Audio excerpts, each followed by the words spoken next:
Support for this program is provided in part by Guido's Fresh Marketplace.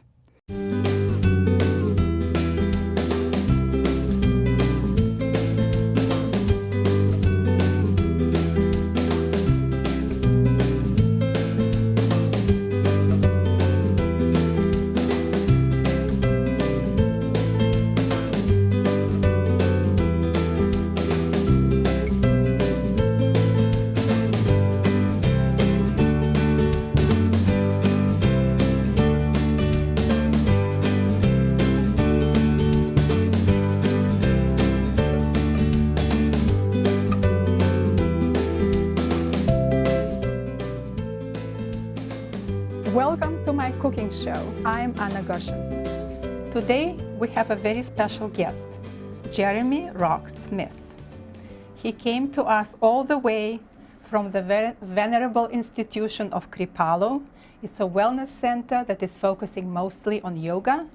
And Jeremy has been an executive chef at the center for 7 years. He is in charge of this huge operation where you can eat versatile buffet of wonderfully prepared foods, very healthy, using the best ingredients, locally sourced.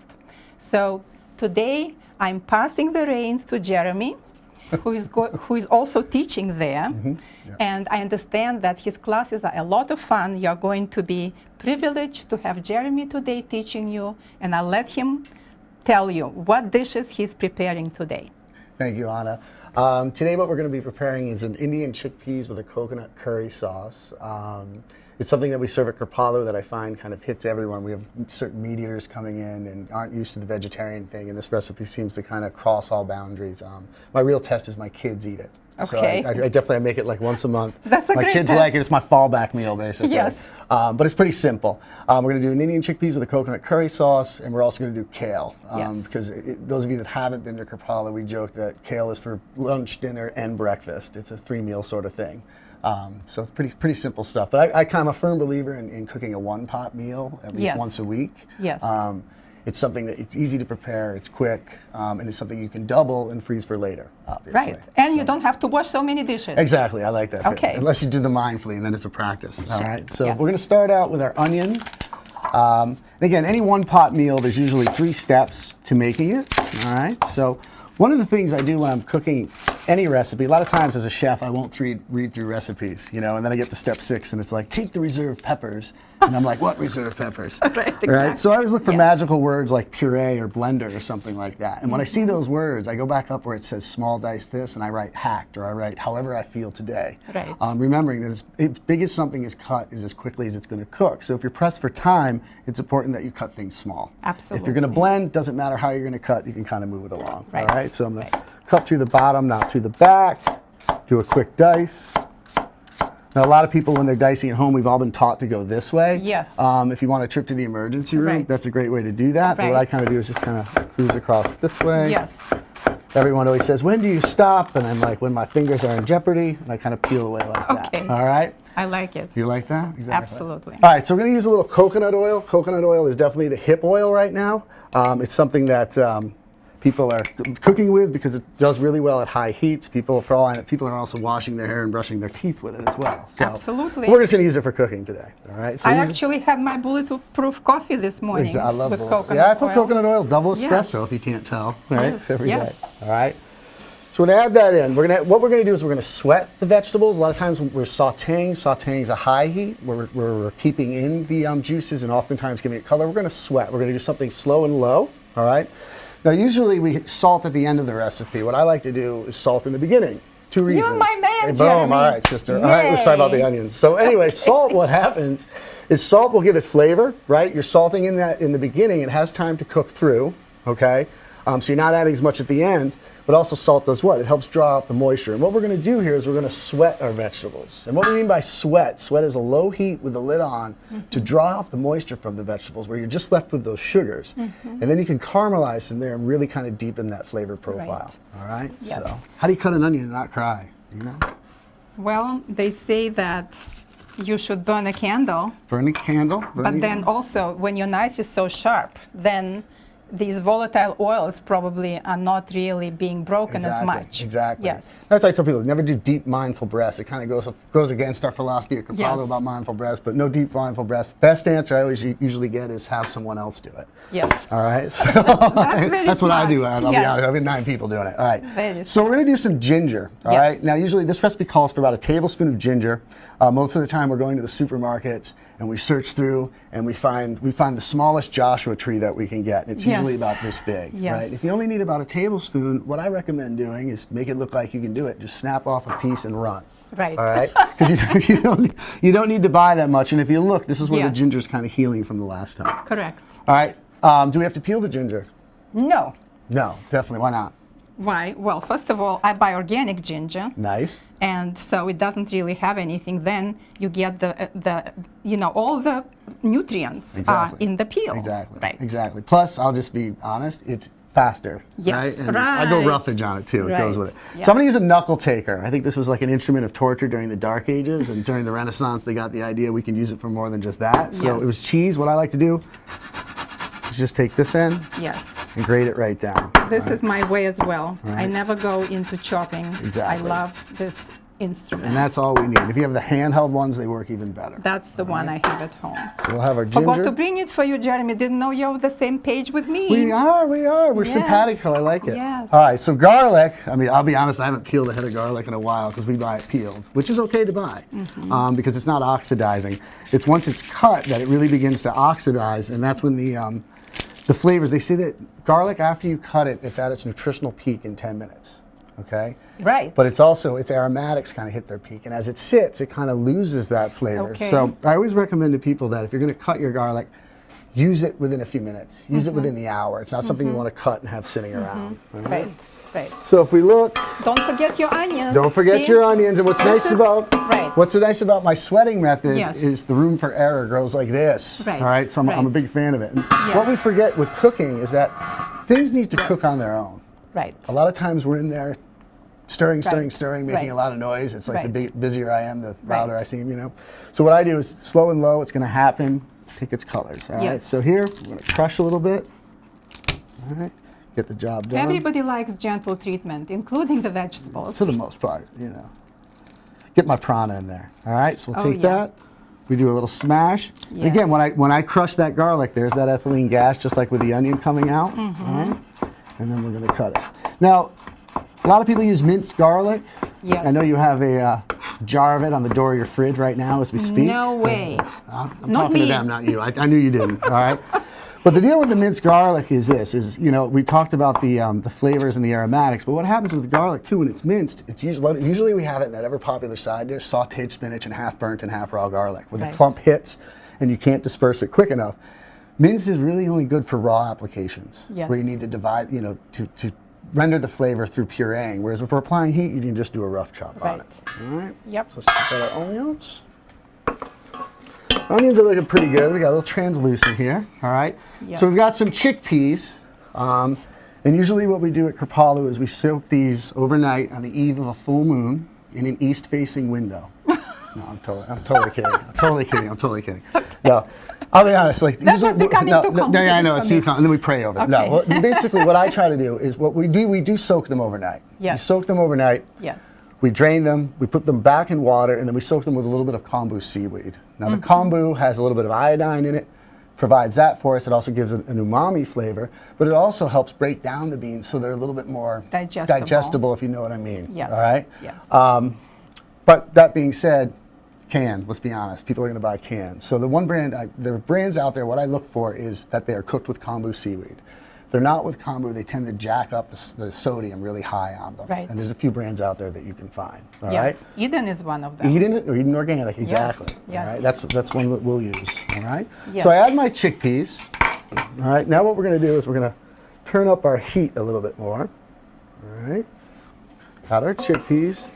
Now we're going to add our spices. So we've got some cumin, some chili powder, some coriander, and a little garam masala.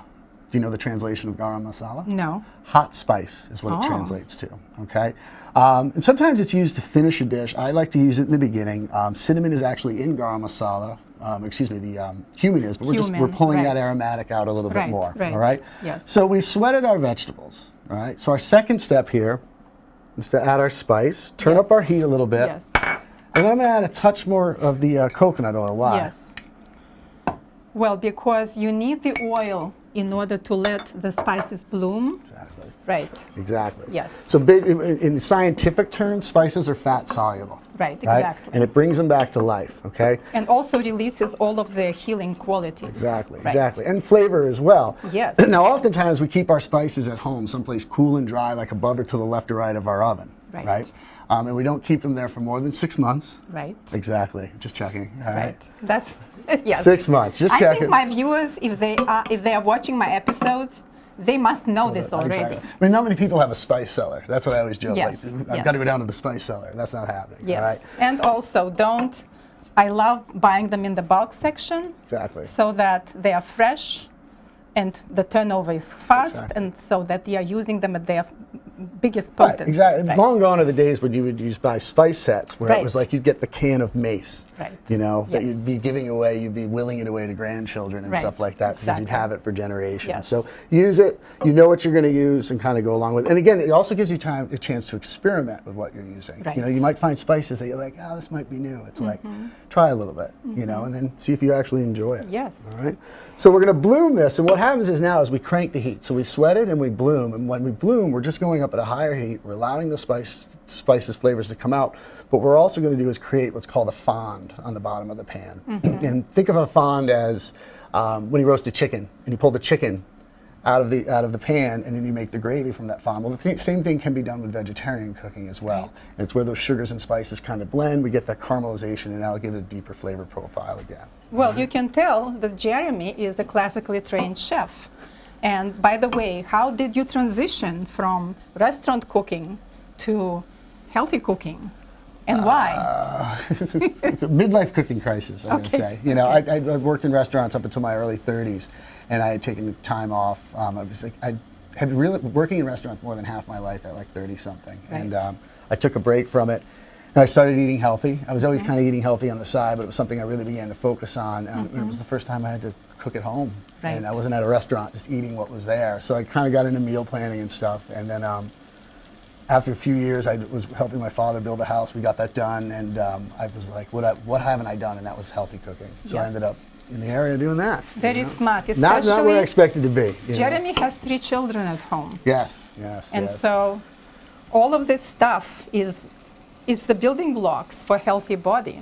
It's So true. if you should care about yourself, but when you have your kids, you become even more responsible. No, it's true too. And I also have to say that, you know, I was expecting when I would have children, they would be food gurus, but Yes. it's just like, no, they're still children. They're Right, like, I don't like of that. course. I don't like that. And I find that I have to strike when the iron's hot. Yes, You know? yes. All right. So I haven't added my garlic and Right. ginger yet. That's I'm what I blooming was- the spices. I was looking. You're noticing Right, that. I know you're wondering. absolutely. All right. So traditionally, recipes will tell you to saute. They'll tell you to saute your vegetables on a high heat, and they'll say small diced onions and minced garlic. And usually when you do that, you're either going to get perfectly cooked onions and burnt garlic, or perfectly cooked garlic and raw onions. So Right. the rule of thumb that I find with ginger, garlic, and scallions, like Yes. mirepoix in European cooking is onions, carrots, celery. Right. A lot of Chinese food, Japanese food is ginger, garlic, and scallions. Right. You do a stir fry, you cook that stir fry, you add the ginger, garlic, scallions, you cook it until you smell it. Right. And then you hit your liquid in there. Right. And when you hit that liquid in there, it'll prevent it from burning. Right. Okay, so that's my feeling. I always add it Right. towards the end. So I add my main ingredients and then my spices. So if you look, I see the fond developing. you're seeing the fond. Absolutely. Not the fonds, but Right. the fond. Exactly. The fond. Exactly. Right, right. All right, so we've got that developing. Now what we're going to do is we're going to add our garlic and ginger. Yes. All right.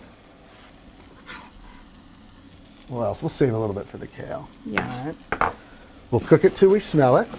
Yes. It smells wonderful here, by the way. You should make it I know at everyone always home. asks me what my cologne is, and I'm Right. like, it's called Indian chickpeas. That's Right. my cologne. All right. Yes. So now we're getting the aromatics out of it. Now we're going to add a little tomato puree. Now, certain recipes calls for tomato products, and there's what I tell people is that when you're using spices, okay, if you have a tomato product, so you're doing chili or marinara, always add your spices before the tomato product because Right. tomatoes are what 90% water. And you're Yes. really not going to get the full potential out of and flavor out Exactly, of those spices. absolutely. So I always wait Yes. add my tomato product. Yes. Here's another one, and I learned this. This was our mistake at Kripalu. we had we were making a chili one day, and the chili, we cooked the beans the day before. And they were only cooked. Someone decided to par cook them, figuring they'd finish cooking. And we cooked and cooked and cooked and cooked and cooked, and they were crispy. And we were like, so then all the theories came out. Why aren't they softening up? People were like, the beans are old. They were harvested too early. So I went and I looked it up, and it was acid. That the acid will make the beans tighten up. Exactly. All right. So I always recommend, if you're going to cook your beans, you know it's going to go into acid, cook them further than you would want, because even now they're going to shrink up that little bit. All right. So and that was the old thing. People always thought salt was what made beans not cook. No. It was the acids and stuff introduced to it. This is actually my pet peeve. Is it? If I would go into a restaurant and I eat a bean that is not cooked through, I don't think so highly of that chef. Ooh. Wow. Not about you. Heavy. You just I think you've been in a restaurant I've been in before. No, it's well, no, and it's at Kripalu, Ayurveda is a big influence. And our Buddha bar is inspired by that. And one of the things is that our beans have to be cooked through. Yes. The rices, our brown rices are soaked overnight so that they're a little more tender and easy to digest as well. So it's kind of, trust me, it's on my shoulders a lot there as well. And we discussed it in one of my shows, and actually that water, I don't get rid of the water in which rice and beans have been soaking, because it's great for your plants. Yeah, it's great plant food. Exactly. Yes. Your plants, really? Yes. Nice, I like that. Yeah. All right, coconut milk. And I'm gonna leave this up to you. Okay. I don't work well with these gadgets. So coconut milk. When I buy it, I shake it. And I don't want to hear any sound, because I like the fat stuff there. And the more of it is there, then you don't just hear anything happening. So then you invert it, because fat rises to the top. And when you open it, you want to have the liquid part. I don't see liquid. Maybe it was on the wrong. Oh, no. Yeah, it's there. Yeah, it's there. It never betrays you. Okay. So we drain the liquid. And then all the fat part stuff is there, and it's delicious, trust me. And that's basically coconut water. Yes, and this is coconut water. So you can just scoop it and put as much as you want, and then add water. Exactly. And it's very convenient to put it into a jar and store it. And then whatever leftover rice and other grains, beans you have, you throw together with greens, and you have an instant meal, adding coconut milk, and you have a wonderful soup. It's a nice flavor bomb. Right. Well, that's really what they're doing when they're packaging the coconut creams. They're just taking that, putting it here, and taking that byproduct and turning that into I was surprised actually. I bought coconut cream. I thought it was going to be all that fat there, but there was some. There was a little, water little too. bit of liquid as well. So I love coconut milk. I'm a big fan. We're going to use this whole lot in here today. Yes. I think Do you want me to scoop it out? the whole thing in there. Scoop the whole thing. So coconut milk's like Anna made a good purchase. The Taste of Thai is a great one to use. We use a native forest. I love that's native coconut forest. milk. The stuff in the cartons is not coconut milk. That's more of like a beverage. And Pepe Lopez is not coconut milk. That's daiquiri mix, and that's just pure sugar, correct? Yes, you know that absolutely. All yes. right. Yes. All right, let's crank it all in there. I'll let you add it. I don't want to get splattered. Okay. All right. So we'll bring this guy to a simmer. All right, so we sweated, we bloomed, and now we're simmering. And these are the 3 steps. Right. All right.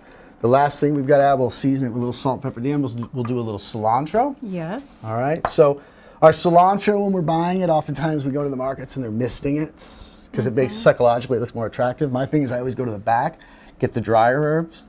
Moisture is kind of the enemy when storing Absolutely, things. especially cilantro. Especially. Because it has such tender leaves that it rots very quickly, and then you don't want to eat the rot. No, exactly. Right. You don't want to eat the rot. So what I find with cilantro, also when I get it home, is I just wrap it in a towel. Yes. And put it into a bag and leave that bag open so it can breathe. And then I go to use it. Now, what's nice about cilantro, and I always joke, unless it's a meditative practice to pick every leaf, all right, you can just use the stems. Absolutely, okay? yes, because they're so flavorful and tender. And tender. There's nothing wrong with them. Yes.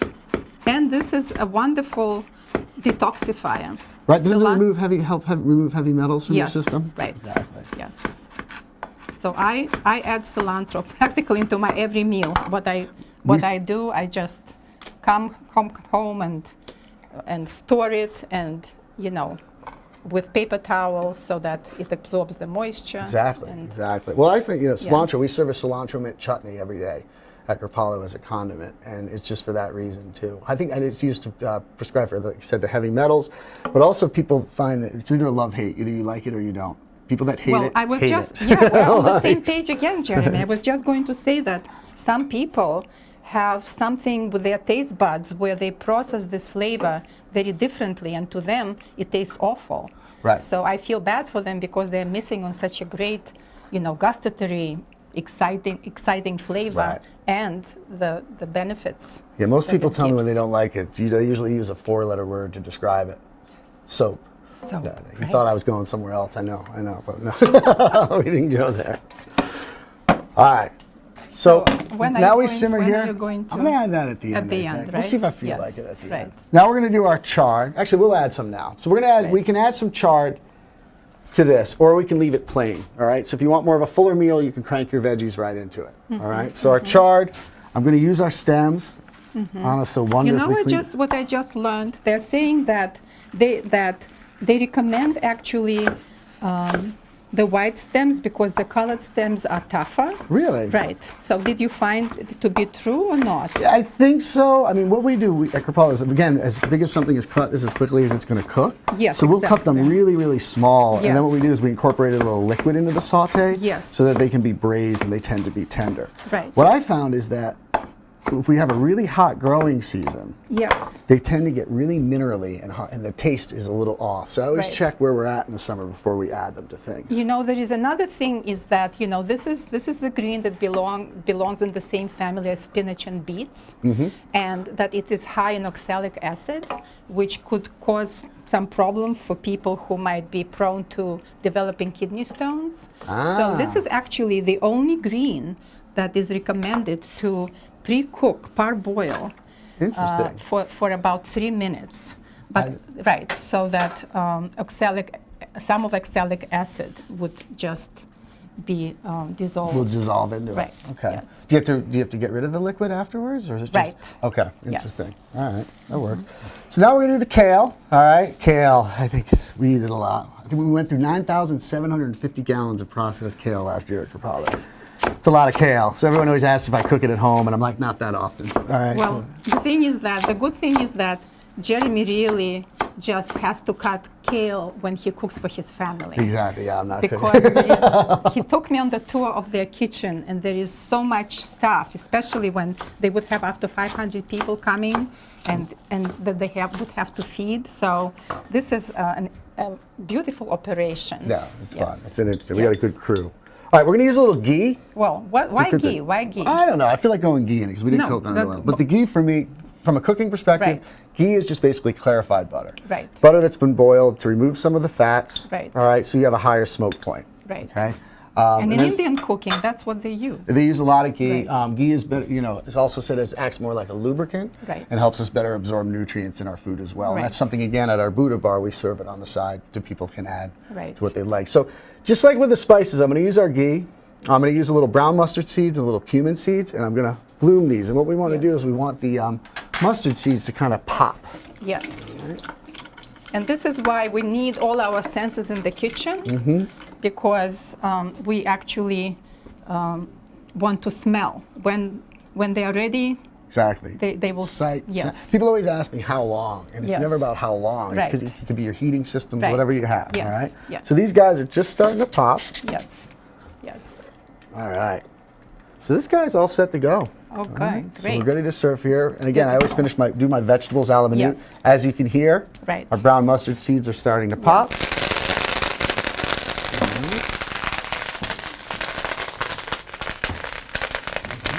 Gonna add a little garlic as well. Yes, All right, just shoot behind you, grab my tongs. okay. I've had these tongs for 20 years. No, I'm kidding. All right. So again, what we're doing, we're gonna apply two methods here with the kale, because the kale is kind of a braising green. yes. We'll add a quick saute to it. All right. This looks so I'll beautiful, even Jeremy. use a little water.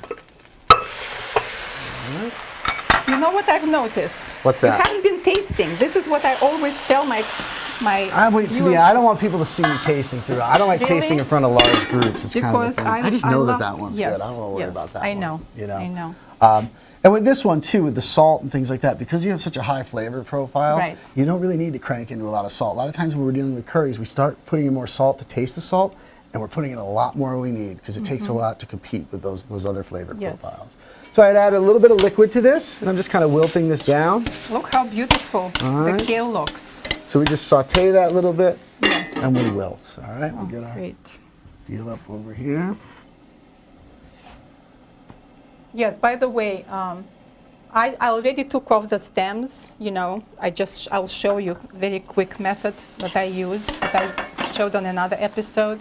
You just take the knife and just slide it down, and this way you release the stem, and it's pretty tough. I might use it when I make soup, but for this preparation, I don't use the stems. No. Right. I use them as bookmarks at home. Okay. Well, that's it. Okay, well, awesome. So we have delicious food prepared here. It smells wonderful. Should we chop some cilantro to put on top? Yeah, we can do a little garnish. Yeah, let's do that. However you feel. We could do it like the 70s and just put the whole bunch on it. No, I'm kidding. Do a little chop. Yes. So the thing is about this recipe, you know, Yes. it's not about the chickpeas. It's about the sauce. Right. So if you wanted to do this recipe and you said, I want to do it with chicken, Right. I want to do it with shrimp, Or with fish. for fish, whatever it is, Yes. just do the sauce aspect of Yes. it and leave the beans out of it. Absolutely. You know, and that's our tofu, Yes. whatever it may be. Yes. So liver, nah, not so much. But. Yes. But we actually, in this particular dish, by using Swiss chard together with chickpeas, it's actually a kind of a super combination for helping your blood sugar levels. Right. Because both of them are wonderful in regulating blood sugar levels, and also chickpeas happen to be a kind of bean that is one of the best for helping you digest food. Right.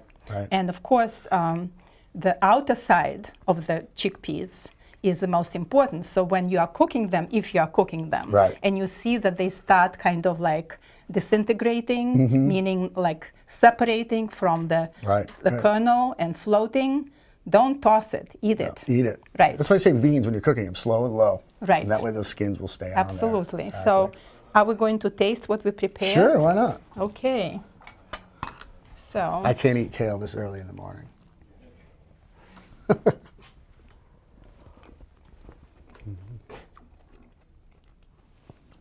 Not a bad breakfast. this is so fantastic. I like the tartness that comes through from tomatoes and also the sweetness of coconut milk. That's my prana, actually. No. And this richness, and the chickpeas are nice and soft. I cooked them well. Good job. Have a pat on the back for me. And it's wonderful. Let's taste the kale. You don't want to taste it? I'll taste Leave the it up kale, to you me. know.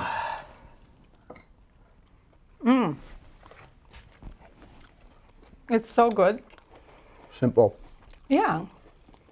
You taste the mustard seed, but it's gentle.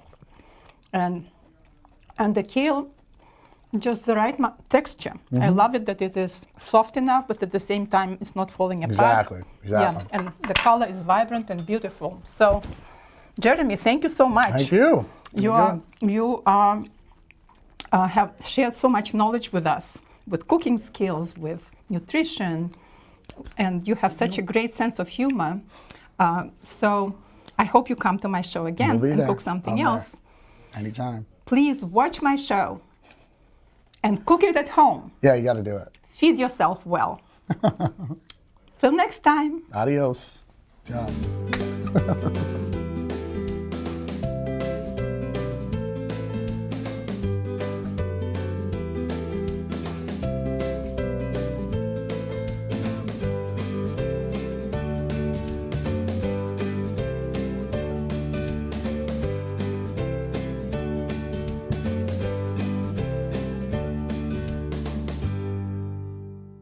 Support for this program is provided in part by Guido's Fresh Marketplace.